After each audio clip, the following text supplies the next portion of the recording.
Hello दोस्तों, मैं हूं विनीत और आप देख रहे हैं डेली फैक्ट्स फैक्ट्री। जैसा कि आपको पता है कि हमारा एक सीरीज चल रहा है जिसमें हम सारी गवर्नमेंटेड कंपनियों जो महारत्न की उपाधि प्राप्त है उनके बारे में आपको डिटेल में बताते हैं। आज जो मैं कंपनी लेके आया हूं उसे हम कोल इंडिया के नाम से जानते हैं। 1774 का वो साल था जब भारत में रानीगंज कोयला फील्ड में एक माइन खोला गया था ईस्ट इंडिया कंपनी के द्वारा, जब ब्रिटिश हुकूमत कर रहे थे। दो अंग्रेज थे, John Sumner and Stanis Grant Halliton. ये दो प्रस्ताव रखा था कि भारत में पहला माइन खोला जाए। बात करते हैं 1853 में, जब लोकोमोटिव स्टीम यानी जो भाप से चलने वाले इंजन थे वो उस समय पे काफी प्रचलन में थे। इसके कारण कोयले के प्रोडक्शन में बूस्ट यानी बहुत तेजी आई। उस समय का खपत एनुअल एवरेज से लगभग 1 मैट्रिक टन तक था। फिर आगे चल के 1900 में 6.7 एमएमटी तक का पावर बढ़ गया और 1920 में 20 एमएमटी तक। 1930 तक कोयले में इतनी तेजी देखने को मिली कि उस समय के जो भी अमीर लोग थे वो सारे कोल इंडस्ट्री में घुस रहे थे। फिर आगे चल के 1900 में 6.7 एमएमटी तक, फिर 1920 में पावर को कंज्यूम किया जा रहा था।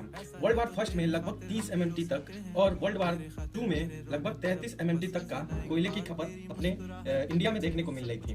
1930 तक कोयले में इतनी तेजी देखने को मिली कि उस समय के जो भी जितने भी अमीर लोग थे वो सारे कोयला इंडस्ट्री में अपने हाथ आजमाने लगे थे।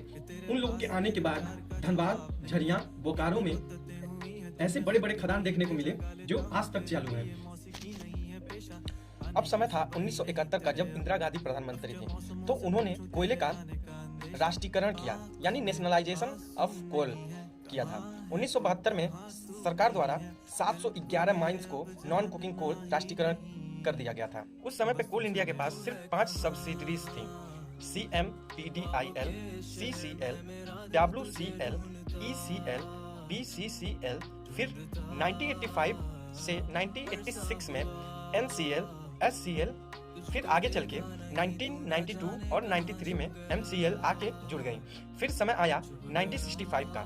इस साल को कोल इंडिया का आज तक का सबसे बड़ा डिजास्टर माना जाता है। धोरी माइंस में गर्म गैस के कारण एक बड़ा विस्फोट हुआ जिसमें 268 लोगों की तत्काल मृत्यु हो गई। कारण था खाली बत्ती का प्रयोग। जैसे उजाले के लिए प्रयोग में लाए जाने वाले जो भी उपकरण होते हैं उनके वजह से उस माइंस में विस्फोट हुआ और उस विस्फोट में लगभग 268 लोगों की तत्काल मृत्यु हो गई। अब बात करेंगे कोल इंडिया के प्रेजेंट के बारे में। तो कोल इंडिया भारत की महारत्न कंपनियों में से एक है। इसके 8 सब्सिडरीज प्रेजेंट में हैं। अक्टूबर 2010 में यह कंपनी शेयर मार्केट में लिस्टेड हुई। इसके एमडी श्री प्रमोद अग्रवाल जी हैं। हेडक्वार्टर इसका कोलकाता में है। मार्केट कैप लगभग 1,80,000 करोड़ के लगभग में देखने को मिलता है, जो कि एक बहुत बड़ी कंपनी साबित होती है। फंडामेंटली देखा जाए तो ये काफी स्ट्रॉन्ग देखने को मिलता है। रेवेन्यू में हर साल ये कंपनी काफी तेजी दिखा रही है। रेवेन्यू में बहुत ही तेजी से बदलाव देखने को मिल रहा है। 2023 में टोटल अभी तक 1,44,803 करोड़ का हो गया। कंपनी का जो नेटवर्थ है वो लगातार बढ़ती जा रही है। लास्ट 2023 का जो नेटवर्थ कंपनी ने बढ़ाया था वो लगभग 58,000 करोड़ का था। प्रॉफिट की बात करें तो 2023 का जो प्रॉफिट था लगभग 28,125 करोड़ तक का था।